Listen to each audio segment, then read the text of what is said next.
Hello welcome back everyone. So good morning to all of you guys. So आज की कहानी मेरी जुबानी जल्द से स्टार्ट करते हैं एक बहुत बेहतरीन से शानदार से टॉपिक के साथ। दोस्तों आज हम बात करेंगे टॉप 10 से top 15 numerical problems of alternating current and that is really very important और इजी भी है ना। अगर थोड़ी सी अच्छी सी प्रैक्टिस आपने कर रखी होगी, कंसेप्ट अच्छे से रिवाइज कर रखे होंगे तो भाई फोड़ के आएंगे, इजी भी है। और देखा गया है कि यार हर साल 1 से 2 क्वेश्चन हर साल कहीं ना कहीं हर एग्जाम में से पूछे जाते रहे है, तो बहुत अच्छा मौका है आपके पास इन सारे क्वेश्चंस को मेरे साथ पढ़ के क्वेश्चंस को आप आराम से अपने एंट्रेंस एग्जाम में सॉल्व करके आ सकते हो बॉस। और वैसे मैं आपको छोड़ूंगा ही नहीं ना, मैंने आपसे वादा किया है मैं आपके साथ हूं, हर सिचुएशन में आपके साथ हूं, मेंटली और कंसेप्चुअली। अगर आपको मेंटली कोई प्रॉब्लम, इस तरीके से आप परेशान हैं, आपको आपसे चीजें हैंडल नहीं हो रही हैं, आप प्रेशर ले रहे हो, स्ट्रेस ले रहे हो, तब भी मैं आपके साथ हूं, आपको गाइड करूंगा, आपको स्ट्रांग बनाऊंगा। डोंट वरी अबाउट दैट, आपको स्ट्रांग बनाऊंगा क्योंकि जर्नी में, ये जर्नी जो है हमारी, ये हम सबकी है और मिलके फोड़ेंगे। देखो मैं आपके एग्जाम तक, भाई एग्जाम तो देखो आप नहीं देना है, इसलिए माइंड को आपने स्ट्रांग बना के रखना है, ठीक है। फंडामेंटली, कॉन्सेप्चुअली, मेंटली, हर तरीके से मैं आपके साथ हूं, आपके साथ खड़ा हूं मैं, तो डोंट वरी अबाउट दैट, ठीक है। सो देखते हैं आज की इस कहानी में, मतलब आज के सेशन में कौन से बेहतरीन से क्वेश्चन हमने नीट और जेईई मेंस एंट्रेंस के यहाँ पे सेलेक्ट करे हैं जो आपके एग्जाम में डिक्टो आ सकते हैं या उनका कंसेप्ट यूज करके वो डिक्टो पूछे जा सकते हैं। अब तो आप समझ ही होंगे उन्हें यार कि किस तरीके के क्वेश्चन मैं यहाँ डिस्कस कर रहा हूं और उनके कंसेप्ट को एक्सट्रैक्ट करके आप क्वेश्चन बना सकते हैं। और ये होता है, हर साल होता है, तो आप मतलब उतना सोचना नहीं, बस आप करते रहो, प्रैक्टिस करो बस, है ना। बिलीव रखो मेरे पे भी और अपने आप पे भी, ठीक है। तो विश्वास रखना बहुत जरूरी होता है, ट्रस्ट मेंटेन करना, अपने दिमाग को समझना बहुत जरूरी होता है, तभी चीजें आपके फेवर में आएंगी, आपका साथ देंगे, क्योंकि आप पूरी शिद्दत के साथ उनको प्रैक्टिस कर रहे हो यार। तो क्वेश्चन कैसे नहीं होंगे, क्वेश्चन को भी शर्म आ जाएगी यार, क्या बात कर रहे हो। तो आज मैं स्टार्ट कर रहा हूं एक बहुत शानदार से बेहतरीन से क्वेश्चन से जिसके कंसेप्ट पे डिपेंडेंट क्वेश्चन आने की पॉसिबिलिटी भयंकर होती है। दोनों एग्जाम में आ चुका है, दोनों में, सो इसलिए बोल रहा हूं कि भयंकर पॉसिबिलिटी होती है। क्या है question? Here we go and this is our first question, है ना, ये आज का फर्स्ट क्वेश्चन है, ठीक है। तो देखते हैं हम इसको कैसे फोड़ते हैं, फोड़ेंगे हम, हैं, अब इसे डरेंगे नहीं, हम खुद फोड़ेंगे इसको, ठीक है। तो क्वेश्चन में पता क्या बोला गया, उसने बोला in an AC circuit the instantaneous EMF and the current are given. देखो भाई ईएमएफ दे रखा है और करंट दे रखी है, ईएमएफ दे रखा है और करंट मतलब वोल्टेज भी दे रखा है उसका, इंस्टेंटेनियस 100 साइन ऑफ 30t, यानी ई की वैल्यू दे रखी है 100 साइन ऑफ 30t, ये तो दे दिया वोल्टेज, मतलब ईएमएफ मतलब वोल्टेज ही है, वी लिख सकते हो आप इसको, इंस्टेंटेनियस है यार, है कि नहीं, ओके। और करंट भी दे रखी है 20 साइन ऑफ 30t माइनस π/4, ओहो करंट दे रखी है, that is 20 sine of omega, not omega, omega की जगह क्या है 30 है, तो 30t माइनस π/4 है। अब ये ऑलरेडी आप सबको पता है, जब वोल्टेज भी गिवन हो, है कि नहीं, साइनोसॉइडल मतलब साइन फंक्शन हो, और जब करंट भी गिवन हो, तो रॉबर्ट बन गया मैं, रॉबर्ट है, तो इधर आओ, इधर आओ। तो क्या चीज इसमें सबसे खास है, देखो वोल्टेज की इक्वेशन है, देखो स्टैंडर्ड इक्वेशन क्या होती है, अगर पहले मैं स्टैंडर्ड इक्वेशन आपको बताऊं, V इक्वल टू होता है एसी के केस में, जब ये एसी सोर्स की आप बात करते थे, थोड़ा सा याद दिला रहा हूं, तो यहाँ पे वोल्टेज क्या लिखा रहता है, V nought sine of omega t. तो इससे जो करंट जाएगी, अगर इसको प्लस माइनस मान ले, तो जो करंट जाएगी वो क्या लिखी रहती है, I equal to I nought sine of omega t plus minus 5। भाई ये जैसे आपके दिमाग में आया, फोड़ डालोगे अब आप इसको, खत्म कर डालोगे, टेंशन ही नहीं लेने का, ठीक है। तो अगर वोल्टेज आपका ये लिखा है साइन ओमेगा टी और ओमेगा टी के प्लस माइनस में यहां कुछ भी नहीं है, कुछ भी नहीं है, जस्ट साइन ओमेगा टी लिखा है, प्लस माइनस में है ही नहीं कुछ, जस्ट साइन ओमेगा टी लिखा है, ओमेगा एंगुलर फ्रीक्वेंसी आपको पता है। लेकिन करंट के केस में देखो फ्रीक्वेंसी सेम होनी चाहिए दोनों की, ठीक है, इसी फ्रीक्वेंसी पे ये करंट यहाँ पे फ्लो कर रही है, तो लेकिन करंट के इक्वेशन में ओमेगा टी के प्लस में या माइनस में कुछ एंगल लिखा हुआ है, तो उसको बोलते हैं उसका फेज एंगल, यानी फेज डिफरेंस इनके बीच में आपको यहाँ पे मिल जाएगा, this is your phase angle, phase difference you can से। तो आप देखो इस इक्वेशन को कंपेयर करो, ये है वोल्टेज की इक्वेशन 100 साइन ओमेगा टी, तो इससे क्या पता चल रहा है कि E equal to 100 sine omega t, omega मतलब 30t, तो ये ओमेगा की वैल्यू है, और ये जो बाहर 100 है ये इसकी E की मैक्सिमम वैल्यू यानी V नॉट, यानी पीक वैल्यू कहते हैं अब इसको, पीक वैल्यू कहते हैं, यानी मैक्सिमम वोल्टेज कहते हैं हम इसको, ठीक है। अच्छा ठीक है, तो वैसे देखो इस इक्वेशन को इससे कंपेयर करो, ये आई नॉट है, साइन के बाहर जो होता है वो इसकी पीक वैल्यू होती है, ये इसकी पीक वैल्यू है, इतना तो समझ गए ना यार, कंपेयर करके बता रहा हूँ, डायरेक्ट क्वेश्चन नहीं सॉल्व कर रहा हूँ, कंसेप्ट बता रहा हूँ कि कैसे करना है, ठीक है। तो ये आई नॉट की वैल्यू मिल गई आपको, this is I not maximum current, sign omega T देखो सेम है माइनस, ये माइनस वाला साइन है फाई, यानी ये किसकी वैल्यू है, इनके बीच का फेज डिफरेंस, क्योंकि यहाँ पे 30t है, उससे आगे कुछ नहीं है, 30t माइनस, यानी इससे पता चलता है जब माइनस होता है ना करंट की इक्वेशन में, जब ओमेगा टी के बाद माइनस होता है, इससे पता चलता है करंट वोल्टेज से पीछे है, लैगिंग क्वांटिटी है, पीछे चल रही है, इतना समझो बस, ठीक है। तो फाई फेज एंगल आपको मिल गया यहाँ पे, ठीक है, फेज डिफरेंस कह सकते हो अब आप इसको, इन दोनों के बीच का फेज डिफरेंस कह सकते हो, दैट इज पाई बाई 4, यानी 45 डिग्री।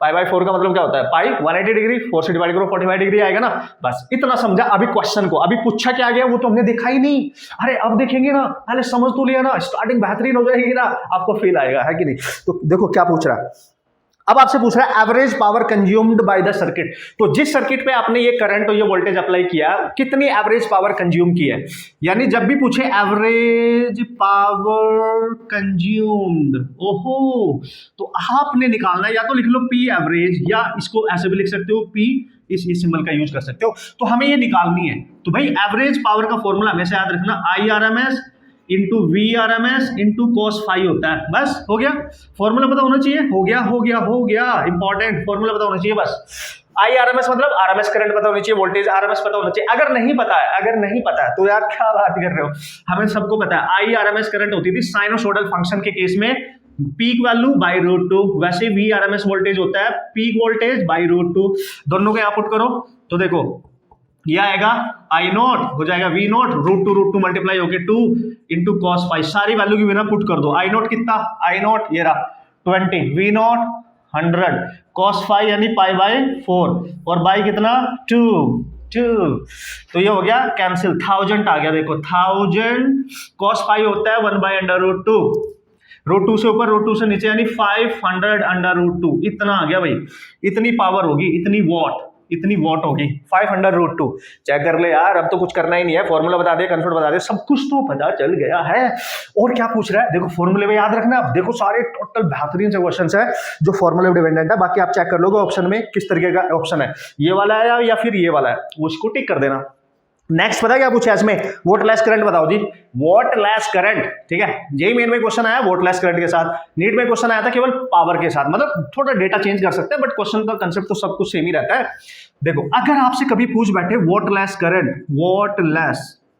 करंट, तो इसको पता है वोल्टलेस करंट हमेशा याद रखना, WL लिख दिया मैंने, हमेशा याद रखना इसका formula I R M S current into sine of phi, ये भाई सपनों में आना चाहिए, क्योंकि कई बार इस पे क्वेश्चन पूछे जा सकते हैं डायरेक्ट, ठीक है, आगे भी क्वेश्चन इस पे पूछे जा सकते हैं, ऑलरेडी पूछे गए हैं।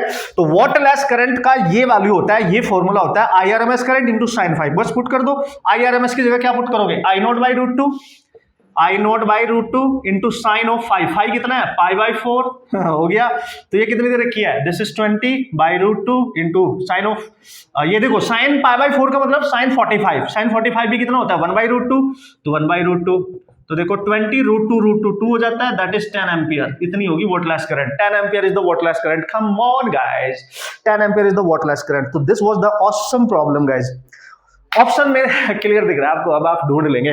तो देखो दो मोस्ट इंपोर्टेंट फॉर्मूले भी आपके रिवाइज हो गए बेहतरीन तरीके से, और क्वेश्चन भी सॉल्व कर लिया, क्वेश्चन को कैसे करना है ये भी पता चल गया, आगे बढ़ेंगे आप मस्त तरीके से बढ़ेंगे बॉस, आप बस बने रहो मेरे साथ, ठीक है ना, आपको एक बेहतरीन ऑसम सी जर्नी पे लेके जाने वाला हूं मैं, एक्सपीरियंस करेंगे मस्त तरीके से, जैसे जैसे हम आगे बढ़ते जाएंगे एंजॉय करते हुए आगे बढ़ेंगे, सारे कंसेप्ट को सीखेंगे, उनको अप्लाई करेंगे, न्यूमेरिकल करेंगे, और मस्त तरीके से कॉन्फिडेंस लेके उठेंगे लेक्चर कंप्लीट करने के बाद। यस, अब मैं हर टाइप के क्वेश्चन कर सकती हूँ या कर सकता हूँ, right. Okay, so here we go, this is the next question. इस टाइप के क्वेश्चन आने के भी चांस बने रहते हैं हमारे एग्जाम में, और इजीली आप इसको कैसे कर सकते हो, चलो देख लेते हैं। क्वेश्चन क्या है, सामने है, उसने बोला RMS value potential difference V shown in the figure is, diagram दे रखा है आपको, वोल्टेज वेरी कर रहा है विद रिस्पेक्ट टू टाइम, ऐसे बॉस, वी का ग्राफ है हमारे पास, वी का ग्राफ है हमारे पास, ऐसे दे रखा है, ऐसे ये वोल्टेज वेरी करता हुआ आगे बढ़ रहा है, राइट, एक्चुअली सुपर राइट।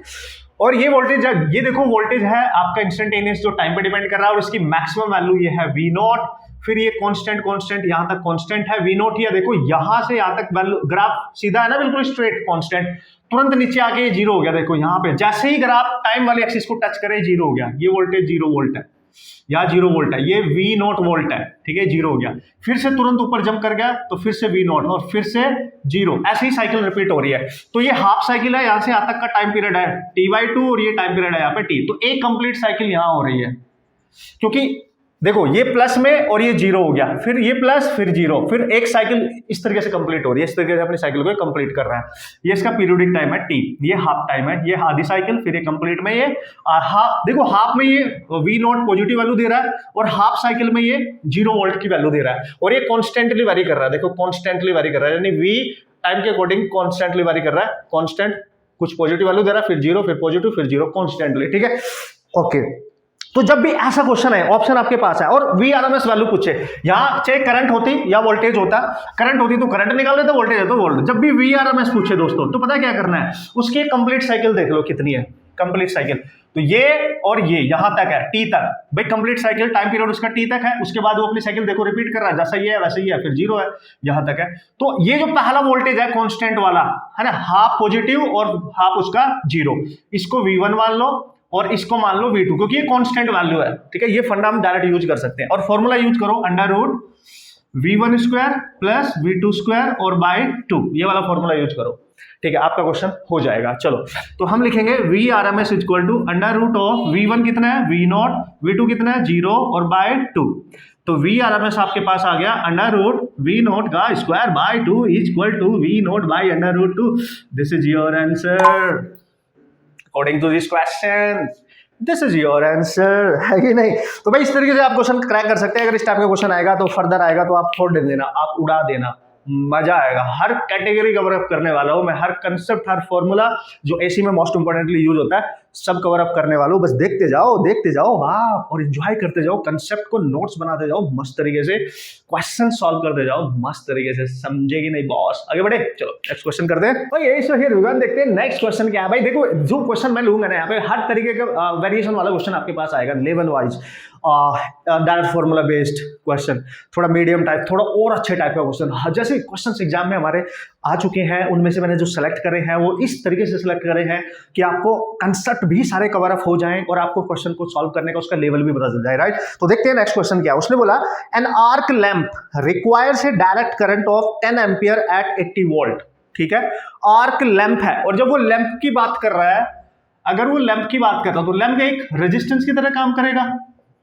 भाई लैंप है मतलब एक रेजिस्टेंस की तरह काम करेगा।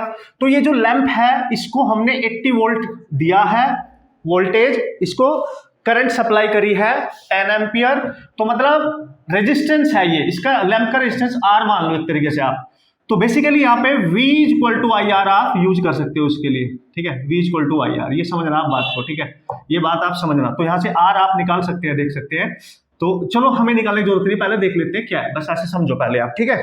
अब क्या बोल रहा है, to function, okay, if it is connected to 220 volt RMS value है, ठीक है, 50 hertz AC supply, the series inductor needed for it to work is close to. Series inductor मतलब इस रेजिस्टेंस, इस लैंप के साथ एक इंडक्टर कॉइल कनेक्ट है। अगर इस लैंप को मैं रेजिस्टेंस मान लूं, इसके साथ सीरीज में कोई इंडक्टर कॉइल भी कनेक्ट है, ये तो RC सर्किट हो गया। और AC सप्लाई 220 वोल्ट से कनेक्ट किया, 50 हर्ट्ज सप्लाई फ्रीक्वेंसी पे, ये बोला उसने क्वेश्चन में। तो जो लैंप है उसका रेजिस्टेंस R मान लो, और जो इंडक्टर कॉइल है उसका इंडक्टर जो कोएफिशिएंट होता है वो L है, तो इसके अक्रॉस वोल्टेज ड्रॉप कितना होगा VR, इसके अक्रॉस कितना होगा, दैट इज VL, सीरीज में है, यानी ये RC बोल रहा हूं मैं यार, LR सर्किट है, this is LR circuit, right.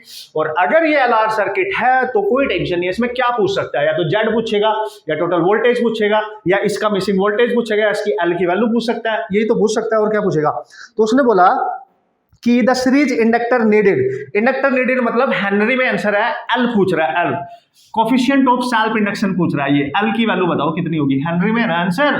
तो L आप कैसे निकाल सकते हो, देखो दिमाग लगाओ, इस पूरी सीरीज को मतलब रेजिस्टेंस और इंडक्टर को जो सप्लाई हो रही है AC सप्लाई, वो यहां से हो रही है, और उसका टोटल वोल्टेज Vrms दे रखा है, ये टोटल वोल्टेज दे रखा है उसका Vrms, ठीक है, Vrms, ठीक है, और इतनी फ्रीक्वेंसी भी दे रखी है F, ये भी दे रखी है।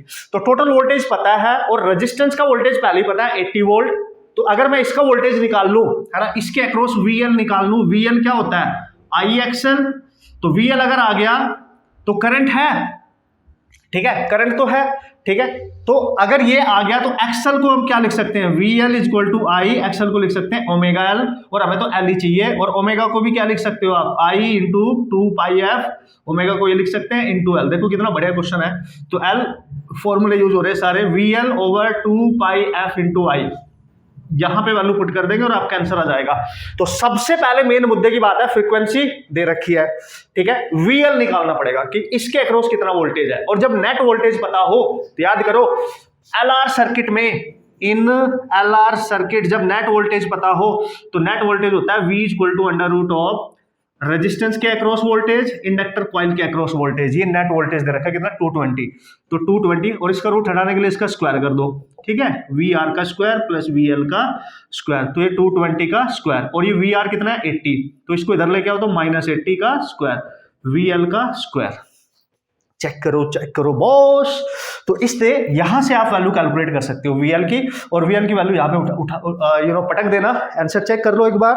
तो यहां से इसको सॉल्व करोगे तो आपका आंसर जो बनेगा VL लगभग 205 वोल्ट अप्रोक्स आएगा, इतना आप चेक करना इसको, ठीक है, ठीक है। और लैंप में जो करंट है वो 10 एम्पियर है, और दोनों सीरीज में है, तो जो इसमें करंट जा रही है 10 एम्पियर, वही करंट इसमें भी तो जाएगी 10 एम्पियर, क्योंकि दोनों सीरीज में है। तो भाई करंट भी पता है, VL भी आ गया, पुट कर देना भाई, इसको जरूर सॉल्व कर लेना। देखो ये तुमने सॉल्व करना है बॉस, ठीक है।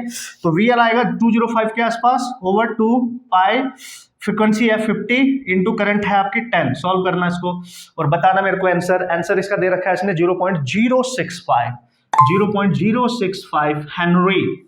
बस तरीका मैंने बता दिया कैसे डील करते हैं क्वेश्चन को, किस टाइप का क्वेश्चन आ सकता है, क्या क्या फॉर्मूले हैं, सब कुछ इन्वॉल्व हो रखे हैं, सब कुछ आपको पता होना चाहिए। अब चलेंगे आगे की कहानी में, आगे बढ़ेंगे धीरे धीरे, होले होले आगे बढ़ते जाएंगे तो मजा आता जाएगा। देखो सारे फॉर्मूले आप ध्यान से देखना, किस फॉर्मूले पे कैसे कैसे क्वेश्चन पूछे जा सके, और ये एक बार नहीं है ना, बहुत बार मल्टीपल टाइम्स इस पे क्वेश्चन पूछे जा चुके हैं। तो हम तो एक पर्टिकुलर क्वेश्चन को डील कर रहे हैं ना, जिससे कि सारे कंसेप्ट भी कवर हो जाए।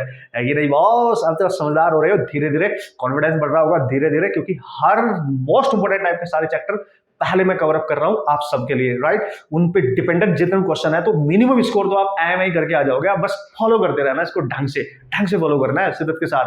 ऐसे नहीं कि बस सपने तो देख ले फिर उसको वर्क कुछ कर नहीं रहे उसके लिए, तो फिर पंगा हो जाएगा बॉस, ठीक है भाई लोग। So here we go, this is the next question. ये क्वेश्चन की एक खास बात बताता हूँ, देखो नीट में भी आया है, नीट में आता है 1988 में, और अभी 2019 में कुछ भी बोल रहा हूँ, पिछले साल 2022 में भी एक क्वेश्चन डायरेक्ट आया, एक सेट में जेईई मेंस के डायरेक्ट पूछा गया इसी टाइप का सेम क्वेश्चन, थोड़ा सा बस डेटा चेंज था, बाकी कंसेप्ट सब कुछ सेम था। क्या था देखें, पढ़ लो जरा, देखो समझ के बताओ मेरे को, बताओ क्या कॉन्सेप्ट यूज हो रहा है, पढ़ के बताओ इसको ढंग से। उसने बोला in region of uniform magnetic induction, B दे रखा है मैग्नेटिक फील्ड, ठीक है, 10⁻², tesla boss, tesla, Elon Musk, tesla, okay. तो a circular coil of radius 30 centimetre, एक कॉइल है, सर्कुलर टाइप की कोई कॉइल है, और इसकी जो रेडियस है वो दे रखी है 30 सेंटीमीटर। बढ़िया है जी, बहुत बढ़िया। एंड रेजिस्टेंस भी दे रखा है इसका इस कॉइल का जो रेजिस्टेंस है, देखो इसकी रेडियस जो है ना, फिर क्योंकि रेजिस्टेंस को हम कैपिटल आर से डिनोट करते हैं, स्मॉल आर कर दो उसको, ठीक है। तो इसका जो रेजिस्टेंस है, रेजिस्टेंस यानी आर, ये दे रखा है आपका, तो कितना है भाई, रेजिस्टेंस कितना है भाई, ये है π² ओम, या पाई के टर्म्स में, मतलब कहीं ना कहीं कैलकुलेशन में π² आ रहा होगा, कैंसिल हो जाएगा। स्मार्ट है भाई क्वेश्चन वाले।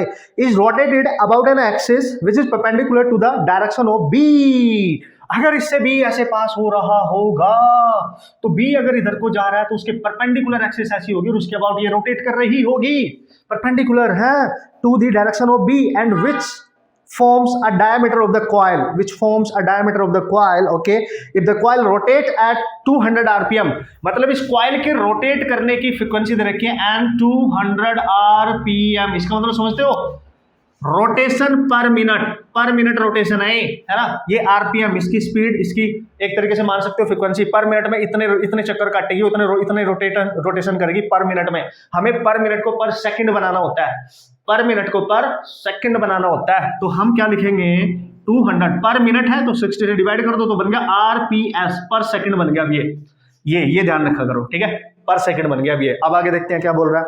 अब आगे बोल रहा है कि the amplitude of alternating current induced in the coil. तो ऐसा होने से जब इस कॉइल से मैग्नेटिक फील्ड पास हो रहा है और ये घूम रही है तो उसमें एक करंट बन जाती है, लेट्स सी आई। तो करंट बताओ भाई, करंट कैसे निकालते थे हम, V बाई आर से, और जो V है तो वो V तो निकालो पहले कि कितना वोल्टेज यहाँ पे EMF इंड्यूस हुआ है, तो V को हम EMF लिख सकते हैं, और इस कॉइल का रेजिस्टेंस तो आपको दे ही रखा है। तो अगर ये EMF पता चल गया तो बात बन जाएगी, क्योंकि रेजिस्टेंस दे रखा है। क्या बात कर रहे हो। तो यार ध्यान रखना हमेशा, जब भी कोई सर्कुलर कॉइल किसी मैग्नेटिक फील्ड में किसी एक्सिस के अबाउट रोटेट करती है और उसके रोटेट करने की वजह से उसकी एंगुलर वेलोसिटी ओमेगा के साथ अगर वो रोटेट कर रही है तो ऑब्वियसली एंगुलर वेलोसिटी होगी, तो उसका जो EMF होता है, याद रखियो हमेशा EMF NBA omega, very important, ये होता है इसका EMF, ये होता है इसका EMF NBA omega, very important. Sir ये N क्या है, इसको छोटा n लिख दूंगा मैं, क्योंकि बड़ा N मैंने यहां यूज कर लिया है ना, RPM में, रोटेशन में। ये N होता है नंबर ऑफ टर्न्स, उस कॉइल में कितने टर्न्स हैं, और B मैग्नेटिक फील्ड एरिया उसका क्रॉस सेक्शनल एरिया, ठीक है, cross sectional area you can write this is, है ना। Omega angular velocity, angular speed कह सकते हो आप या फ्रीक्वेंसी कह सकते हो, आपकी मर्जी है, बस ये याद रखना।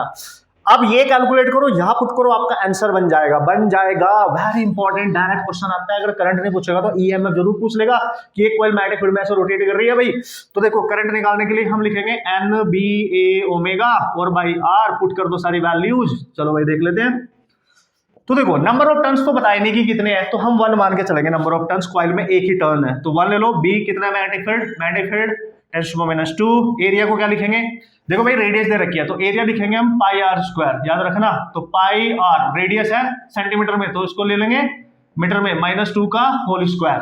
समझिए बात को, समझिए सर। तो यहाँ पुट कर दो, पाई 900 हो जाएगा 30 का स्क्वायर, और 10⁻4 हो जाएगा इंटू ओमेगा। ओमेगा को क्या लिखोगे, देखो ओमेगा नहीं दे रखा लेकिन एन तो दे रखा है। जब एन गिवन हो आरपीएस या आरपीएम में तो ओमेगा निकाला जा सकता है 2 पाई एन से। अगर आपने एन को ऑलरेडी आरपीएस बना दिया है, 60 से ऑलरेडी डिवाइड कर दिया, तो यहां पुट कर दो, तो ओमेगा आ गया 2 पाई इंटू 200/60। समझिए बात को। चलो यहां पुट करो, दिस इज 2 पाई इंटू 200, ठीक है, ओवर 60, और आर पहले से ही नीचे है रेजिस्टेंस, और उसकी वैल्यू कितनी है पाई स्क्वायर। देखो पाई स्क्वायर, देखो ये पाई मिलके इसको कैंसिल कर रहा है। बोला था ना मैंने कई कैलकुलेशन में पाई स्क्वायर आएगा। अब कर लेना सॉल्व, अब तो इजी हो गया। अरे भाई अब तो इजी हो गया। ये -2 -4 -6 हो गया इंटू 900, ये है ही यहाँ पे, इंटू 2 इंटू 2 4 हो गया, और ये एक जीरो कैंसिल कर दो ना तो 40 हो गया, और डिवाइड में 6 भी है तो 3 से कैंसिल कर सकते हो आप। 3 से 2 और ये 3 कैंसिल हो जाएगा, और ये 2 से 12 कैंसिल हो जाएगा, तो यहाँ बचेगा -6 इंटू 3 इंटू 100 इंटू 20, राइट। बाकी आप समझदार तो हैं। 1 2 3, ये 3 पावर कम हो जाएंगी तो 10⁻³ हो जाएगा इंटू 6 हो जाएगा। ये आना चाहिए यार, देखो ऐसे चेक करिए आप, ऐसे चेक करें। 6 मिली एम्पियर, -3 को मिली लिख सकते हैं तो 6 milli ampere, this is your answer. Calculation का बहुत ख्याल रखना पड़ेगा। कंसेप्ट भी बता दिया, फॉर्मूला बता दिया, कैलकुलेशन कैसे करनी है, और देखो सारी चीज इसमें इंपॉर्टेंट थी। ओमेगा कैसे निकालें, एन का मतलब क्या है ना, इसका फॉर्मूला कैसे यूज करें, सब कुछ इंपॉर्टेंट होता है। हर चीज इंपॉर्टेंट होती है, हर क्वेश्चन की अपनी एक मस्त इंपॉर्टेंस होती है बॉस। तो अब देखेंगे नेक्स्ट क्वेश्चन। एक और बेहतरीन क्वेश्चन ले रहा हूं, मेंस में भी और जेईई में भी, दोनों में आया है सेम टाइप का क्वेश्चन, राइट। एक्चुअली अब आप समझ रहे हैं, समझदार बन रहे हैं, मेरे साथ देखते रहना, मस्त तरीके से हर चीज को सीख के जाना बॉस। हर चीज आप ही के वास्ते है, आप ही के एग्जाम के वास्ते है, तो मस्त तरीके से सीखो। लो इसको यार, क्या बात कर रहे हो यार, बड़े से प्रैक्टिस करो, कॉन्फिडेंस बढ़ाओ अपना, क्या बात कर रहे हो, है कि नहीं। ओके तो ऐसे ऑसम कंसेप्ट, ऑसम प्रॉब्लम, इस टाइप के क्वेश्चन दोनों एग्जाम में बहुत बार पूछे जा चुके हैं। और नीट की अगर मैं बात करूं तो एक क्वेश्चन बहुत बेहतरीन था, बट इसमें बोनस मार्क्स दिए गए थे क्योंकि कुछ प्रॉब्लम थी। लेकिन जेईई मेंस में बहुत ज्यादा क्वेश्चन इस कंसेप्ट में आ चुके हैं, बहुत ज्यादा, very important for JEE Mains as well, not as well actually, है ना। एज वेल तो नीट के लिए है, राइट, क्योंकि उसमें जो क्वेश्चन आया था उसमें थोड़ी गड़बड़ हो गई थी, कैसी हो गई थी अभी देखते हैं। तो ये जो मैं क्वेश्चन यहाँ पे कंसीडर कर रहा हूँ, ये वही वाला नीट वाला क्वेश्चन था। देखो एक अच्छी शकल है इस क्वेश्चन की, अगर आप ध्यान से देख पा रहे होंगे, ठीक है। और जेईई में तो भाई भरमार है इनकी, तो कंसेप्ट इसी के थ्रू समझ जाओगे, सारे क्वेश्चन अब हमने सॉल्व करके आ जाओगे। तो दोनों ईयर मैंने यहाँ पे लिख दिया है कि किस किस कंसेप्ट पे किस किस तरीके से इस पे क्वेश्चन पूछे गए, आईआईटी में क्वेश्चन पूछे गए एज वेल, ठीक है। तो देखो क्वेश्चन में क्या पूछा गया है कि a circuit that contains 3 identical register, ठीक है भाई, ठीक है, सब कुछ ठीक है, ठीक है, सब कुछ दिया है। आइडियल बैटरी दे रखी है 18 वोल्ट की, आर दे रखा है, एल दे रखा है, सब कुछ दे रखा है। उसने पूछा current through the battery after just after the switch closed. उसने बोला ये जो बैटरी है इसका पॉजिटिव टर्मिनल है, नेगेटिव है, यहां से कितनी करंट निकलेगी just after the switch closed. कहीं पे इस पूरे सर्किट में एक स्विच लगा होगा जो ओपन होगा, उसको क्लोज करना है, जस्ट आफ्टर पूछा है, ध्यान देना कंडीशन पे। तो देखो ये रहा स्विच, अगर मैं इसको ओपन रखूंगा और यहां से जो करंट है वो फ्लो करेगी नहीं, क्योंकि ओपन सर्किट है, ओपन सर्किट में करंट तो बनती ही नहीं है, ठीक है। तो ये चूंकि बैटरी के साथ कनेक्ट है ना भाई डायरेक्ट, ये देखो स्विच, तो उसने बोला जैसे ही आप इसको क्लोज करोगे वैसे यहां से करंट निकलेगी। तो वो बोलता है जस्ट, जब भी ये बोले, ध्यान देना वर्ड्स पे ध्यान देना, जस्ट आफ्टर दी स्विच, ठीक है, इज क्लोज्ड, जैसे ही स्विच को क्लोज किया जाएगा, just after the switch is closed, इसका मतलब हो, जस्ट आफ्टर का मतलब होता है जैसे आपने क्लोज किया, मतलब एट t इक्वल टू 0, मतलब टाइम उस समय हम 0 सेकंड ही मान के चलेंगे। जस्ट क्लोज किया और तुरंत करंट बता दो, जस्ट क्लोज किया तुरंत करंट बता दो, तो t 0 ही मान के चलेंगे, ठीक है। तो या तो बोलेगा at t equal to 0 s is closed, switch is close, या बोलेगा जस्ट आफ्टर, एक ही बात है। जब ये लैंग्वेज यूज करे ना, तो आपकी पूरे सर्किट में अगर कहीं कॉइल है, ध्यान देना बात को, जो कॉन्सेप्ट बता रहा है उसका, जहां पे कॉइल है उस कॉइल को आप ओपन सर्किट मान लेना, वो कॉइल ओपन सर्किट की तरह काम करेगी, मतलब टूट जाएगी वो, ठीक है। और अगर कहीं कैपेसिटर यूज हो रखा है तो कैपेसिटर हट के एक शॉर्ट सर्किट वायर बन जाएगी, मतलब उस कैपेसिटर को हटा के वहां एक वायर आप कनेक्ट कर सकते हैं, इसको शॉर्ट सर्किट कंडीशन कहते हैं, इसको ओपन सर्किट कंडीशन कहते हैं। इस कंडीशन में अप्लाई करना है, अप्लाई करो आंसर आ जाएगा। देखो जरा, तो जैसे स्विच को क्लोज किया तो करंट यहां से यहां तक पहुंची, कुछ करंट इधर जाएगी, कुछ करंट इधर जाएगी, जो करंट इधर जाएगी देखो इधर जा रही है इस कॉइल में, और इसी ब्रांच में रेजिस्टेंस भी है। और मैंने अभी बताया जब भी कॉइल में जस्ट आफ्टर की कंडीशन पे करंट जाएगी तो ये कॉइल ओपन सर्किट की तरह काम करेगी, यानी ये कॉइल यहां से टूट जाएगी, ऐसे टूट जाएगी। तो ये करंट जो इसमें जा रही थी I1, लेट्स सी इधर जा रही है I2, तो इसमें जा ही नहीं पाएगी, और जब ये ओपन हो गया आगे जा ही नहीं पाएगी, तो ये रेजिस्टेंस बेकार हो गया, तो ये रेजिस्टेंस हम यूज नहीं कर सकते। इस ब्रांच में यूज होने वाले जितने भी रेजिस्टेंस होंगे वो बेकार हो जाएंगे, उनका यूज नहीं होगा कैलकुलेशन में, क्योंकि इसमें करंट ही नहीं जा रही है कि नहीं। आगे बढ़ो, अब ये करंट यहां तक पहुंचेगी, कुछ करंट इधर जाएगी, कुछ करंट इधर, हाँ इसमें आराम से करंट जाएगी क्योंकि रेजिस्टेंस है ना, इसमें इंडक्टर कॉइल है ना कैपेसिटर है, इसमें जाएगी पक्का, तो ये यूज होगा। कंसेप्ट समझो पहले, ये यूज होगा। अब इधर आओ, देखो इधर, तो इसमें करंट जा रही है, जो करंट इसमें जा रही है यहां तक तो ठीक है, जब वो यहां आएगी तो आपने देखा इस पॉइंट पे वो डिवाइड होगी, कुछ इधर गई कुछ इधर गई, देखो वेरी इंपॉर्टेंट, जब वो करंट यहां से डिवाइड होगी, ये तो इंडक्टर कॉइल है, तो देखो ये वाला केस हो जाएगा, ये टूट जाएगी, तो इसमें ओपन सर्किट बन गया, और इसमें कोई रेजिस्टेंस तो है नहीं, लेकिन इसमें करंट नहीं जाएगी, इधर जाने वाली करंट 0 है, तो सारी करंट इधर जाएगी। क्यों? क्योंकि ये कैपेसिटर, और कैपेसिटर को हटा के आप एक डायरेक्ट सर्किट वायर बना सकते हो, इस यहां एक डायरेक्ट वायर लगा सकते हो, और देखो ये करंट इस रास्ते के थ्रू वापस, और इधर से आने वाली जो करंट होगी वो दोनों वापस इसके थ्रू बैटरी में चली जाएगी, मतलब करंट केवल इन दो रेजिस्टेंस में जाएगी, इसमें और इसमें। और अगर आप ध्यान से देखो सर्किट को मैं दोबारा बनाऊं, देखो क्या बचा इसमें, केवल इसमें बचा एक, ये बेकार हो गया, ये वाला ब्रांच ये बचा, ठीक है, ये बच गया देखो, ठीक है, और एक ये वाला बच गया, ठीक है, ये ठीक है, ऐसे बना सकते हो आप इसको, ये भी आर और ये ई, यहाँ में करंट निकालनी है।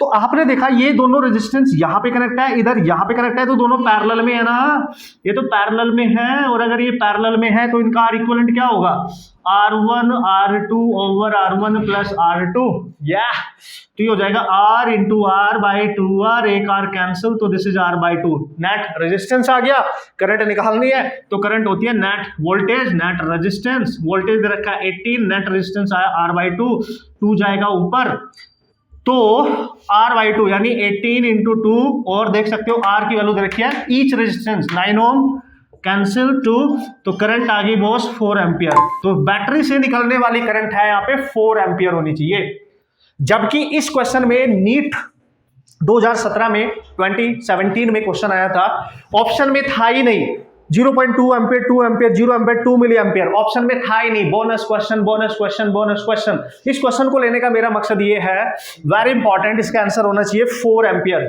क्या मकसद है सर इसका लेने का, आपका क्या मकसद है? क्योंकि ये जी मीन्स में बहुत बार ये कंसेप्ट आया है, ठीक है, बहुत बार। ये गलती मैं आपको बताना चाह रहा था, ठीक है, कि ये गलती, दैट्स व्हाई मैंने क्वेश्चन लिया। अभी मैं दूसरा जी मेंस का क्वेश्चन लूंगा तो बहुत इजी, आप अपने कर लेंगे अपने आप, है ना, एग्जांपल के तौर पे मैं आपको दे दूंगा तो आप खुद ही कर लेंगे यार इसको, ठीक है। तो दो कंडीशन हमेशा यूज होती है, just after the switch is closed. अब अगर ये कंडीशन यूज नहीं हो रही है तो याद रखना भाई, और नीट में आ चुका है ऑलरेडी, तो फिर से आ सकते हैं question, very very important.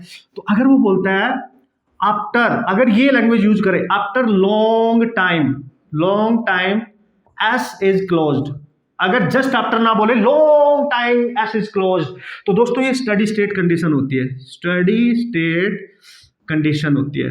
Steady state condition का मतलब टाइम इनफाइनाइट हो गया, बहुत समय के बाद जब आपने स्विच को क्लोज कर दिया और बहुत टाइम हो गया क्लोज करे हुए, तो उस कंडीशन पे अगर क्वेश्चन पूछेगा उस कंडीशन पे, तो जो हमारा इंडक्टर कॉइल होता है ये शॉर्ट सर्किट बन जाता है, और जो कैपेसिटर होता है ये ओपन सर्किट बन जाता है, फिर कैपेसिटर ब्रेक हो जाएगा, उल्टा हो जाएगा इसका।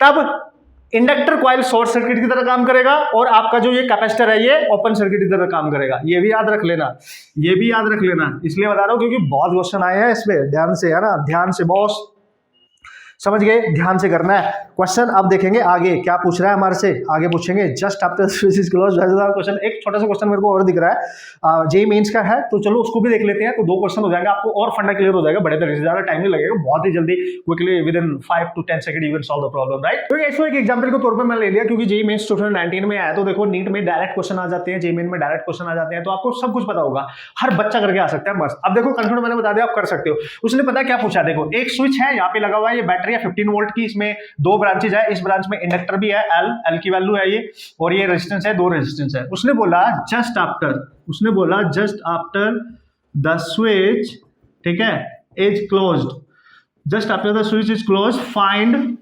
करंट थ्रू बैटरी के थ्रू जो करंट पास होगी वो बताओ। क्या बात कर दी यार, जैसे उसने बोला just after the switch is closed, तो जैसे ही स्विच को क्लोज करोगे वैसे ही इंडक्टर कॉइल जो है आपकी, इंडक्टर कॉइल ये ओपन हो जाएगी, ठीक है, ये ओपन हो जाएगी, और कैपेसिटर इसमें है नहीं, कैपेसिटर तो इसमें है ही नहीं। चलो देखो यहां से तुरंत करंट आगे बढ़ेगी, आगे जो करंट इसमें जाएगी, देखो ये तो इंडक्टर कॉइल है, ये तो ओपन हो जाएगा, ओपन सर्किट है, तो अगर ये ओपन सर्किट है इसमें कोई करंट जाएगी नहीं, 0, और ये बेकार हो गया, ये रेजिस्टेंस बेकार। तो ये जो सारी करंट आई है केवल इस रास्ते के थ्रू इस वाले रेजिस्टेंस में जाएगी, क्योंकि इसमें ना इंडक्टर है ना कैपेसिटर, और सीधी बैटरी में आ जाएगी। तो ये बैटरी केवल यहाँ पे इस वाले रेजिस्टेंस को करंट सप्लाई कर रही है, देखो बस खत्म। तो करंट क्या होती है, ई बाई आर, भाई वी बाई आर, तो कितना दे रखा है 15/5 दैट इज 3 एम्पियर। देखो कितना चुन्नू मुन्नू सा क्वेश्चन था, कितना चुन्नू मुन्नू सा क्वेश्चन था। अरे यार क्या बात कर रहे हो, था ना, yes you can solve this type of problem very very amazingly. अब चलेंगे नेक्स्ट क्वेश्चन, तरीके मैंने आपको बता दिया भाई किस तरीके से हैंडल करना है, ठीक है। अच्छा एक चीज और बताना मेरे को, अगर वो बोलता after long time S is closed, current बताओ, बताना, सॉल्व करके बताना, कमेंट करके, मेरे को आंसर चाहिए मेरे को, मैं देखूंगा भाई, प्लीज सॉल्व करना। मैंने कंसेप्ट बता दिया आपको, तब आप इस कॉइल के साथ क्या करेंगे, ठीक है, और फिर कैसे क्वेश्चन करेंगे और कितना आंसर आ रहा होगा मेरे को जरूर बताना, है ना। मैं इंतजार करूंगा और मैं उम्मीद भी करूंगा कि आप इसका आंसर करोगे, है ना, इसका आंसर करोगे, तो मेरे को पता चलेगा आप सीरियसली पढ़ाई कर रहे हो, सीरियसली चीजों को फॉलो कर रहे हो, अदरवाइज तो भाई मजे कर रहे हो। अब चलेंगे एक और बेहतरीन क्वेश्चन है, most awesome question you can say, डिक्टो आने के लिए बेहतरीन क्वेश्चन माना जाता है। चलो देखते हैं क्या है उसकी कहानी, okay. So here we go, दोनों एग्जाम में क्वेश्चन आ चुका है डिपेंडेंटली, दोनों एग्जाम में उसने बोला सीरीज एलसीआर सर्किट्स कनेक्टेड। बहुत ध्यान से पढ़ना, बहुत ध्यान से समझना, बेसिक कांसेप्ट है, बेसिक फंडामेंटल ट्रिक पे डिपेंडेंट क्वेश्चन है, जल्दी हो जाएगा अगर समझ गए। उसने बोला सीरीज एलसीआर सर्किट, एक सीरीज एलसीआर सर्किट है, मान लिया एल है, ये सी है और ये आर है, ठीक है, और एसी सोर्स के थ्रू हमने इसको कनेक्ट किया है, ठीक है भाई, ठीक है, एल सी आर, इसका वोल्टेज वी एल, इसका वी सी, इसका वी आर, या और यहाँ वोल्टेज क्या लिखते थे आप, V nought sine omega t, इसकी फ्रीक्वेंसी कुछ ना कुछ तो होगी, ओके बॉस। अब वो क्या बोल रहा है, when L is removed from the circuit the phase difference between current and voltage is π/3। अगर हम यहाँ से एल को हटा दें, मतलब अगर इसको हटा दो आप, एलसीआर है ना अभी, तो ये अगर इसको हटा दो तो ये सीआर सर्किट बन जाता है, और जब ये सीआर सर्किट बनेगा, याद करो इनके बीच में जो फेज डिफरेंस हम निकालते थे tan phi = XL/R से, ये याद रखना हमेशा, जब सीआर सर्किट हो, कैपेसिटर और रेजिस्टेंस हो, तो यहां से निकालते हैं। उसने बोला जब एल हटा देते हैं तो इनके बीच में जो फेज डिफरेंस है फाई, वो π/3 है, तो यहां पुट कर दो tan π/3 = कितना आ गया, XL/R, इक्वेशन नंबर 1।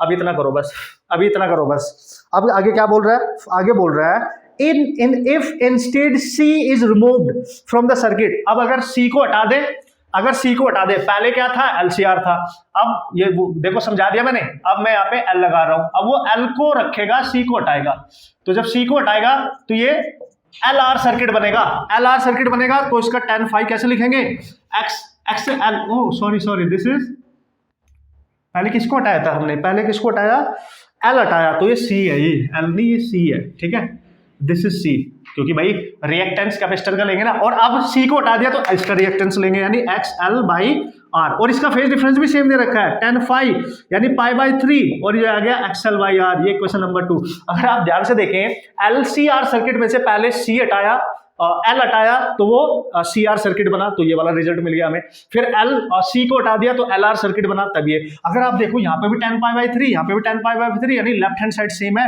तो मैं ऐसे भी तो लिख सकता हूँ कि this value must be equal to this, यानी XL by R must be equal to X C by R से R cancel, XL equal to X C, यानी ये वो एलसीआर सर्किट है जिसमें एक्सएल की वैल्यू एक्स के इक्वल है, और ये कंडीशन याद रखना, ये कंडीशन रेजोनेंस की होती है, रेजोनेंस कंडीशन है ये तो, ठीक है। जब भी कभी एक्सएल इक्वल टू एक्स हो जाए, है ना, रेजिस्टेंस एक तरीके से रिएक्टेंस कहते हैं इंडक्टर कॉइल का, और इसका ये कैपेसिटर का रिएक्टेंस है, जब ये इक्वल हो जाए, या अगर ये ना हो, या फिर VL इक्वल टू V हो जाए, यानी voltage across inductor voltage across capacitor same हो जाए, या फिर ये रेजोनेंस कंडीशन होती है, रेजोनेंस। और रेजोनेंस कंडीशन पे अगर मैं इसका इंपीडेंस निकालू Z, तो कितना होता था याद करो, XL माइनस XC का होल स्क्वायर प्लस आर का स्क्वायर, ठीक है। तो ये दोनों तो सेम हो गए, ये टोटल इंपीडेंस है, मतलब इंपीडेंस मतलब टोटल रेजिस्टेंस है एलसीआर सर्किट का, तो ये दोनों सेम हो गए तो 0, तो Z इक्वल टू हो गया R, Z इक्वल टू हो गया दोस्तों R, यानी जो टोटल रेजिस्टेंस है सर्किट का इस कंडीशन पे वो रेजिस्टेंस के इक्वल है केवल, R के इक्वल है केवल, ठीक है, क्योंकि एक्सएल इक्वल टू एक्स हो गया। पूछ क्या रहा है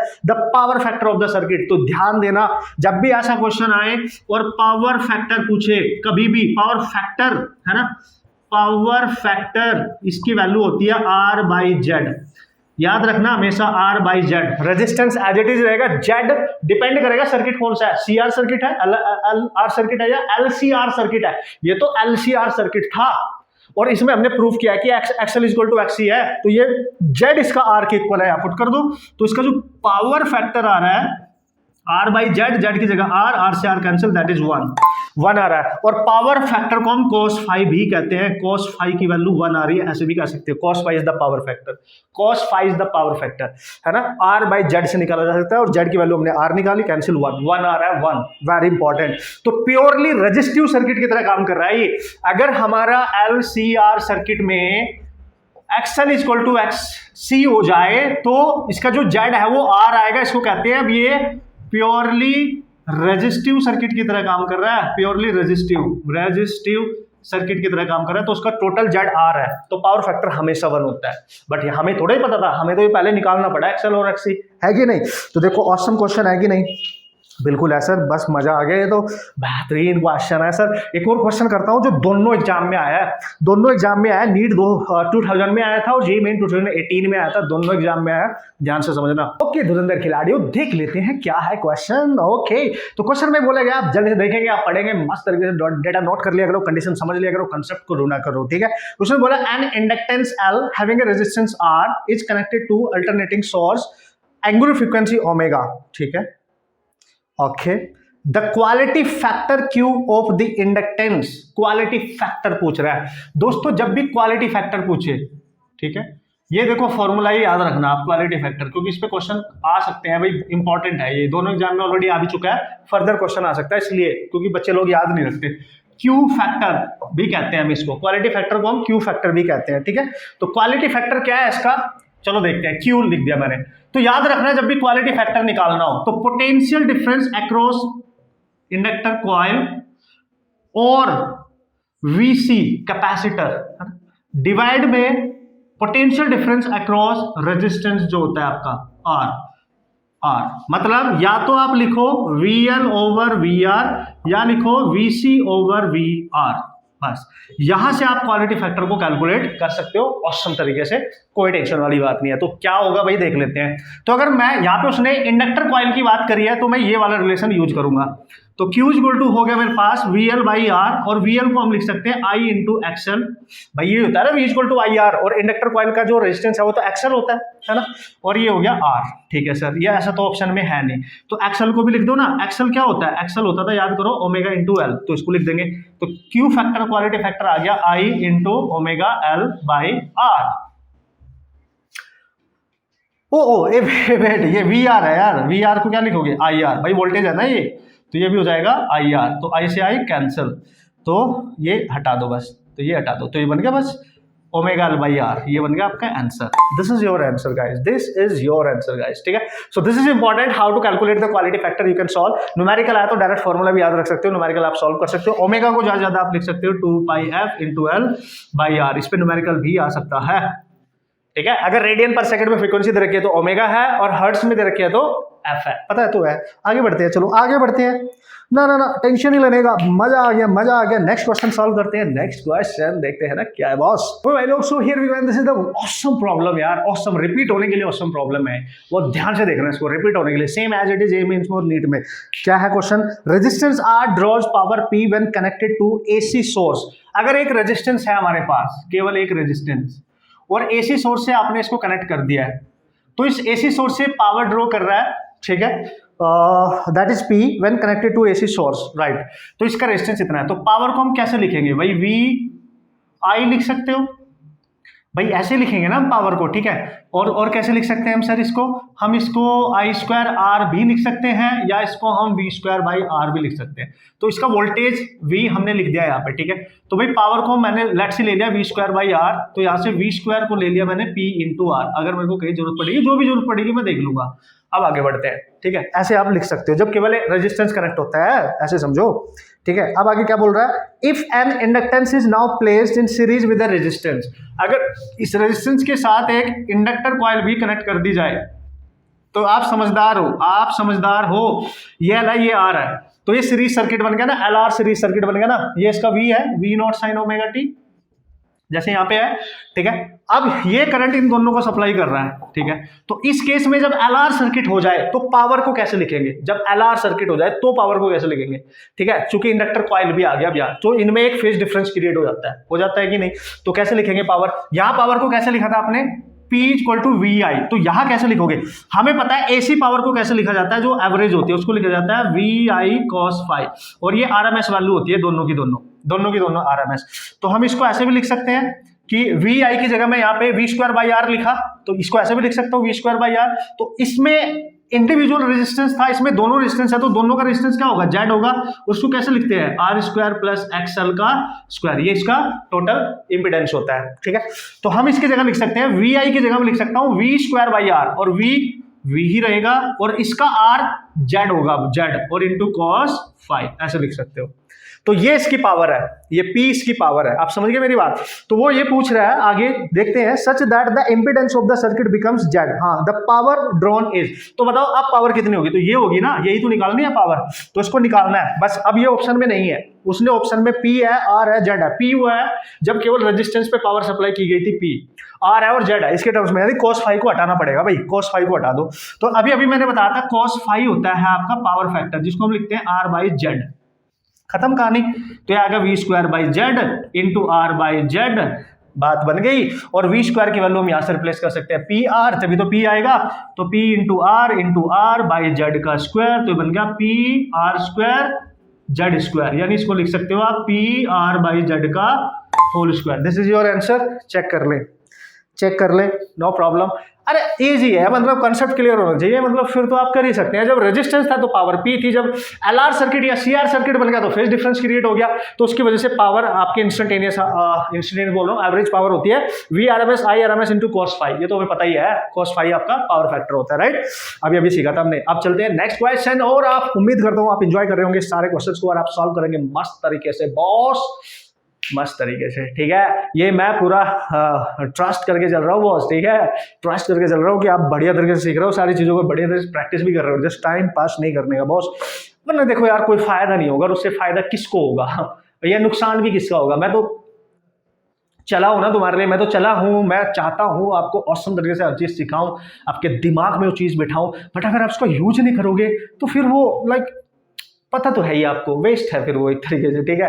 तो इसलिए यूज करना है, ठीक है। एग्जाम तैयारी में बैठा है आपकी कि आप आओगे मेरे को अटेम्प्ट करोगे, तो आप भी तैयारी में बैठो कि तैयारी करके आ रहा हूं मैं, टेंशन मतलब मेरा इंतजार करो, है कि नहीं, मजा आएगा ना फिर पढ़ने में उसको, है कि नहीं। तो ऐसे this is the next and awesome बेहतरीन प्रॉब्लम। देखो कुछ क्वेश्चंस मैं ना ऐसा सेलेक्ट कर रहा हूं जो दोनों एग्जाम में आते हैं भाई, दोनों एग्जाम में आए हैं भाई, आप देख लो भाई, थोड़ा सा डेटा वेटा इधर हो सकता है, बाकी टेंशन नहीं है, कंसेप्ट सेम, क्वेश्चन सेम, पूछने का तरीका सेम, सब कुछ सेम होता है, तो इसलिए मस्त तरीके से आप इंजॉय करें और मस्त तरीके से आप क्वेश्चन को सॉल्व कर सकते हो। और जितने भी क्वेश्चन यहाँ पे छूटेंगे वो सारे आप सॉल्व करेंगे जाकर अपने आप, क्योंकि जो मेन क्वेश्चन है वो सारे मैं कवर अप कर रहा हूँ आपके वास्ते, राइट। उसने बोले ट्रांसफॉर्मर, अब हम ट्रांसफॉर्मर की बात कर रहे हैं। उसने बोले transformer having efficiency 90% is working on 200 volt and 3 kilowatt power supply. Power supply, transformer की बात कर रहा है यार।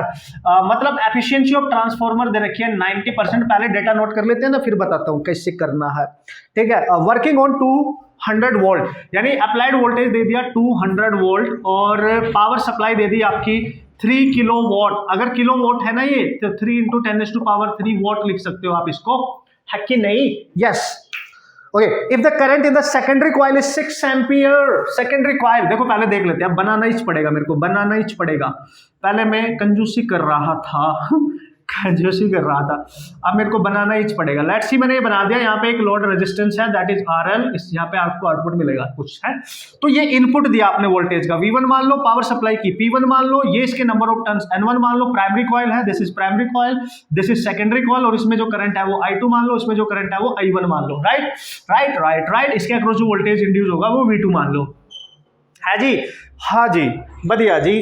अब ठीक है जी, अब समझ जाएंगे तो उसने बोला if the if the current in the secondary coil is 6 ampere, मतलब ये जो SC है, सेकेंडरी कॉइल है, इसमें जो करंट है I2 वो है 6 एम्पियर, ये तो दे दी है, अच्छी बात। तो प्राइमरी पूछेगा पक्का पक्का पक्का। The voltage across the secondary coil and the current in the primary coil, देखा? तो यहां पे सेकेंडरी कॉइल में वोल्टेज बताओ, यानी V2 निकालना है, और प्राइमरी कॉइल में करंट बताओ, यानी I1 निकालना है। भाई ये क्वेश्चन ना बहुत इजीली सॉल्व किए जा सकते हैं, बहुत इजीली सॉल्व किए जा सकते हैं, बस फॉर्मूला याद होना चाहिए इनका। ट्रांसफॉर्मर का कोई भी क्वेश्चन आएगा 99% क्वेश्चन आपके डायरेक्ट फॉर्मूले से हो जाएंगे, डोंट वरी, राइट। देखो अब आ जाओ, क्या याद रखें सर फॉर्मूले में? देखो सबसे पहले अगर एफिशिएंसी दे रखी है तो एफिशिएंसी का फॉर्मूला याद रखना। एफिशिएंसी होती है आपकी जो आइडियली अगर हम माने तो एफिशिएंसी होती है आउटपुट में, output power over input power, यानी आउटपुट मतलब यहां मिलेगा सेकेंडरी पे, यानी V2 I2 over V1 I1, ये फॉर्मूला याद रखना। और चूंकि 100% है तो 100 से डिवाइड 90% है तो 100 से मल्टीप्लाई करके परसेंटेज बना सकते हैं। तो these two values for secondary and these two values for primary, ठीक है। या ये आपकी आउटपुट पावर, ये है इनपुट पावर इनटू 100%, ठीक है, ऐसे बना सकते हैं, लिखने की कोई जरूरत नहीं है। तो सम टाइम अगर पावर गिवन होती है तो पावर वाला डायरेक्ट फॉर्मूला यूज कर लो, उससे भी हेल्प मिल जाएगी। तो देखो हम ना ये पावर वाला यूज करेंगे, क्योंकि इनपुट पावर दे रखी है आपको, इनपुट पावर है 3 किलोवाट, ये V1 और ये V1 ये P1, ठीक है। ये आउटपुट है, यानी इसको P2 लिख सकते हो आप, इसको ऐसे P2 ओवर P1 भी लिख सकते हो, जिससे कंफ्यूजन ना हो। एफिशिएंसी दे रखी है 90%, 90% मतलब 90/100 इक्वल टू P2 पता नहीं, P1 पता है 3 × 10⁻³ तो देखो यहाँ से 2 पावर तो कैंसिल होगी, 30 इसमें मल्टीप्लाई हो जाएगा, तो P2 आ गया 90 × 30। और P2 को पता है कैसे लिख सकते हो भाई? पावर क्या होती है हमारे पास, हमें तो पता है पावर होती है VI V2 I2 लिख दूंगा ना, तो 90 × 30 और V2 चाहिए हमें, देखो V2 चाहिए, यहीं से आ गया, और I2 दे रखा है आपको 6, तो 90 × 30, तो इससे कैंसिल हो गया 5 450, यानी V2 आ गया 450 वोल्ट। चेक करें दोस्तों, चेक करें, नंबर ऑफ टर्न्स इसमें नहीं दे रखे हैं तो भी क्वेश्चन हमारा सॉल्व हो जाएगा। दिस इज V2, यानी सेकेंडरी कॉइल के अक्रॉस जो वोल्टेज होगा वो 450 वोल्ट होगा, जबकि प्राइमरी पे कितना था 200 वोल्ट। प्राइमरी पे कम है, सेकेंडरी पे ज्यादा है, मतलब कौन सी लाइन, कौन सा ट्रांसफॉर्मर में? स्टेप अप ट्रांसफॉर्मर, ना कि डाउन, ठीक है। जब प्राइमरी पे कम हो और सेकेंडरी पे ज्यादा हो, स्टेप अप ट्रांसफॉर्मर, तो उससे मतलब भी नहीं है। This is your answer. और क्या पूछा है सर? और क्या पूछा? प्राइमरी में करंट पूछिए यार, प्राइमरी में करंट पूछिए यार। वैसे इसका भी फॉर्मूले का यूज कर सकते हो, लेकिन उससे डायरेक्ट भी कर सकते हो, क्योंकि आपको प्राइमरी वोल्टेज भी दे रखा है और प्राइमरी ये भी दे रखी है, देखो पावर। तो प्राइमरी पावर दे रखी है P1, इसको लिखोगे V1 I1, तो ये दे रखी है 3 × 10⁻³ V1 कितना है 200 × I1, ये हो गया कैंसिल, तो I1 आ गया आपका 30/2 एंड दैट इज 15 एम्पियर। ये आ गई प्राइमरी में करंट। बस ऐसे कर लो, ऐसे कर लो। अगर नंबर ऑफ टर्न्स गिवन होते क्वेश्चन में तो you have to remember this formula, याद रखना, मैं लिख रहा हूं यहाँ पे, अगर नंबर ऑफ टर्न्स होते तो primary voltage secondary voltage must be equal to primary number of turns, इस कॉइल में number of turns, secondary number of turns equal to I2 secondary current upon this one. ये याद रखना है relation, very important, very very important. चाहे Mains का question हो चाहे नीट का क्वेश्चन हो, सब कुछ हो जाएंगे इसी से। यानी V1 over V2, primary voltage secondary voltage, primary number of turns secondary number of turns के रेशियो के इक्वल होता है, लेकिन यहां पे इनवर्स रेशियो है, देखो I2 बाई I1 लिखोगे, मतलब आप V1 बाई V2 को लिखोगे I2 बाई I1, और आप I2 बाई I1 को लिखोगे N1 बाई N2, या आप V1 बाई V2 को लिखोगे N1 बाई N2। इतनी तो बात समझ ही सकते हो यार, है कि नहीं? इतनी बात तो समझ सकते हो, सही है ना बॉस? ये कंडीशन आपको याद रखने की बॉस, ये कंडीशन बहुत जरूरी है boss.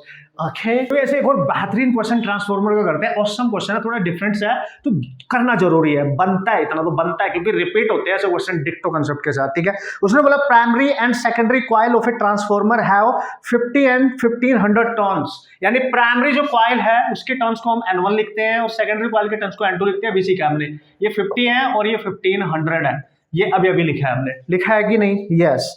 If the magnetic flux linked with the primary coil is phi equal to phi nought plus 40, मतलब जो आपकी प्राइमरी कॉइल थी, ऐसे बना देता हूं जिससे और फील आया आपको, ये प्राइमरी कॉइल थी, ठीक है, और ये आपकी सेकेंडरी कॉइल थी, लेट्स सी, ठीक है, ये आपकी सेकेंडरी कॉइल थी, ठीक है, this is secondary coil, this is primary coil, और इसमें जो फ्लक्स लिंक्ड है, इसके साथ जो फ्लक्स होगा, इसके साथ, इस कॉइल के साथ जो फ्लक्स है वो phi दे रखा है। phi कितना दे रखा है? phi दे रखा है phi nought plus 4t square, ऐसा कुछ दे रखा है, नहीं 40 दे रखा है, केवल 40 ओनली। ये phi प्राइमरी कॉइल से लिंक्ड है, राइट? अच्छा सर, ठीक है, टी टाइम है, phi नॉट कांस्टेंट है, आउटपुट वोल्टेज बताना है, मतलब आउटपुट सेकेंडरी कॉइल पे जो वोल्टेज मिलेगा V2 बताना है, यहाँ पे V2 निकालना है, V2 निकालना है। अभी मैंने बताया था जब नंबर ऑफ टर्न्स गिवन हो और वोल्टेज के टर्म्स में बात करें तो हमने अभी लिखा था primary voltage secondary voltage equal to primary number of turns secondary number of turns, तो हमें V2 चाहिए, तो देखो यहीं पुट करो, V1 कितना है नहीं पता, V2 निकालना है, N1 कितना है 50, N2 कितना है 1500, ये कैंसिल, तो 1/30 आएगा, ठीक है, तो V2 आ गया आपका 30 V1। अगर V1 पता चल जाए तो आंसर बन जाएगा, V1 पता चल जाए। और V1 कैसे निकालेंगे? देखो, जब भी कभी प्राइमरी कॉइल के अक्रॉस वोल्टेज ना गिवन हो, फ्लक्स गिवन हो, अगर फ्लक्स गिवन हो तो फैराडेज लॉ का यूज करके आप वोल्टेज निकाल सकते हैं। याद करो, फैराडेज लॉ होता था E equal to minus d∅/dt। हम इसका मैग्नीट्यूड निकालेंगे, ठीक है, मैग्नीट्यूड, यानी इस इंड्यूस्ड ईएमएफ को ही हम कहते हैं V, यानी voltage across the primary coil V1। तो V1 को निकालने के लिए जो फ्लक्स दे रखा है उसको डिफरेंशिएट कर दो, आंसर आ जाएगा। तो डिफरेंशिएट करो उसको, जब इसका डिफरेंशिएट करोगे d/dt, phi नॉट तो कांस्टेंट है प्लस 4t, तो V1 आ गया आपका, इसका डिफरेंशिएशन हो जाएगा कांस्टेंट का 0, 4t का हो जाएगा 1, तो बचा 4, तो V1 आ गया 4 वोल्ट। यहाँ पुट कर दो तो V2 आ जाएगा 30 × 4, दैट इज 120 वोल्ट। चेक करें भाई, चेक करें भाई, है ना, ऑप्शन चेक करें, this is your answer, that is 41, this is your answer, ठीक है। Okay, so very very important and concept थोड़ा सा डिफरेंट, ये भी आपने सीख लिया, कैसे क्वेश्चंस आते हैं ये भी आपने कर लिया है। दोस्तों, इस टाइप के क्वेश्चन आ सकते हैं और भी बहुत डिफरेंट टाइप के क्वेश्चन आ सकते हैं, ध्यान रखें। अगर कभी आपसे रेजोनेंस फ्रीक्वेंसी की बात करें तो रेजोनेंस फ्रीक्वेंसी आपकी होती है 1/2π अंडर रूट में 1/LC। इस फॉर्मूले पे डिपेंडेंट क्वेश्चन भी आ सकता है, अगर कहीं मिले सॉल्व कर सकते हैं। रेजोनेंस फ्रीक्वेंसी है ये, LCR सर्किट की रेजोनेंस फ्रीक्वेंसी है ये, ठीक है ना, या LC सर्किट की भी मान सकते हो, ठीक है। तो 1/2π अंडर रूट में 1/LC, सेल्फ इंडक्टेंस और कैपेसिटेंस, इसको चेंज करेगा तो उसके अकॉर्डिंग क्वेश्चन आप बना के आ सकते हैं, ठीक है। तो ऐसे क्वेश्चन आपके एग्जाम में आ सकते हैं। तो दोस्तों, काफी क्वेश्चंस मैंने यहाँ पे आपके लिए डिस्कस कर लिए हैं, जितने टाइप के सिमिलर क्वेश्चन एग्जाम में आ सकते हैं और जो आए हैं उन पे डिपेंडेंट नेक्स्ट फर्दर जो क्वेश्चन आएंगे सब कुछ हमने यहाँ कवर अप कर लिया है। अब आपकी बारी बनती है कि आप कितने क्वेश्चन सॉल्व करते हो, कितनी प्रैक्टिस करते हो, सारे क्वेश्चन सॉल्व करके जाने हैं, हर फंडा आपका क्लियर होना चाहिए, ठीक है। तो आपको उस जो हमने वादा करा है आपके साथ, उस वादे को निभाएंगे और उस लेवल तक लेके जाएंगे जिससे आप मस्त तरीके से अपनी प्रैक्टिस करके जाएंगे और हाई स्कोर करके आना है। मेरे को भी बताना है कितना हाई स्कोर आपने किया फाइनल एग्जाम में, और करना है, ये आपका ड्रीम है और इसके पीछे हाथ धो के बढ़ जाओ आप, ठीक है, पूरे कॉन्फिडेंस के साथ, ठीक है गाइस। कोई भी दिक्कत हो अगर, मैं हमेशा बोलता हूँ आपके साथ हूँ, आप शेयर कर सकते हो, आपकी हमेशा हेल्प करूंगा। ऑल द वेरी बेस्ट, आप प्रैक्टिस करते रहे पॉजिटिव माइंडसेट के साथ और खुश रहे, एंड ऑल द बेस्ट।